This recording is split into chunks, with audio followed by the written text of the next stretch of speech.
Bonjour, bienvenue dans cette deuxième vidéo sur l'étude des mouvements. Nous allons découvrir le vecteur vitesse moyenne après avoir parlé de référentiel et trajectoire. Alors pour déterminer un vecteur vitesse, nous allons d'abord devoir parler du vecteur déplacement et de l'intervalle de temps. Donc si vous vous déplacez d'un point M à un point M', eh bien vous parcourez une certaine distance, mais également dans une certaine direction et avec un certain sens. Donc on peut modéliser ce déplacement par un vecteur, donc le vecteur déplacement qui sera noté m, m' comme ici. Donc la longueur de ce vecteur, c'est ce qu'on appellera la distance mm', sans la notation vectorielle. Ici, on parle juste d'une distance. C'est la distance donc parcourue en ligne droite du point M au point M'. Donc l'unité de la distance, c'est bien sûr le mètre dans le système international. Alors le trajet réel peut être différent de ce trajet en ligne droite. Ici, c'est une modélisation.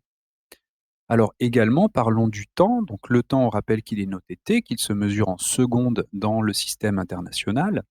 Et donc, deux notions à bien comprendre, à bien différencier pour le vocabulaire. Quand on parle d'un instant, c'est la date à laquelle se déroule un événement. Et lorsqu'on va parler d'un intervalle de temps, c'est la durée écoulée entre deux événements. Par exemple, si vous avez un coureur cycliste qui s'élance à 13h12 et arrive à 14h53, vous avez deux événements. La date du premier événement, le départ du cycliste, c'est 13h12. L'instant qui correspond au deuxième événement, la deuxième date, c'est 14h53, l'arrivée du cycliste. La durée de ce déplacement, eh bien, ça sera la différence entre les deux instants, donc TF moins TI. Si TF, c'est l'instant final et TI, l'instant initial. Donc ici, par exemple, 14h53 moins 13h02, c'est-à-dire 1h51 de course que l'on va convertir en secondes, donc fois d'abord donc 51 plus 60, 111 fois 60 égale 6660 secondes.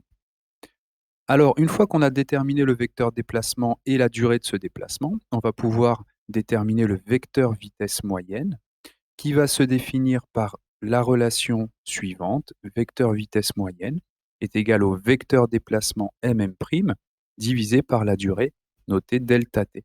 Donc ceci est une relation vectorielle, on ne peut pas mettre des valeurs numériques à la place des vecteurs, mais elle va nous apporter des informations, cette relation vectorielle.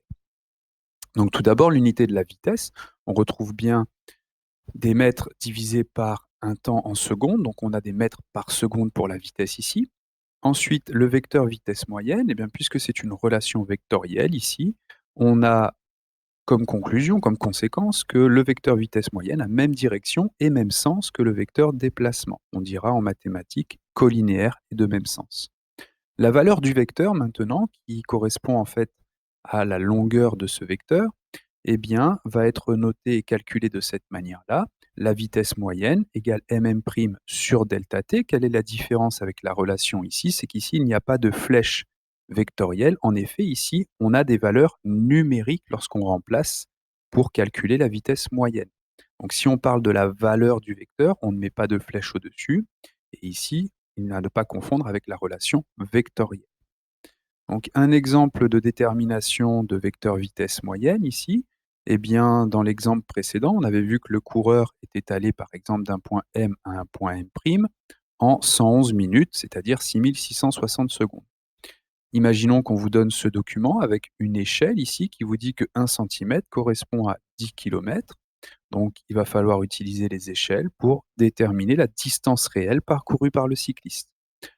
On va mesurer cette distance avec la règle qui est ici, qui est une règle en décimètres. Ceci, c'est 10 centimètres. On mesure ici 13 centimètres.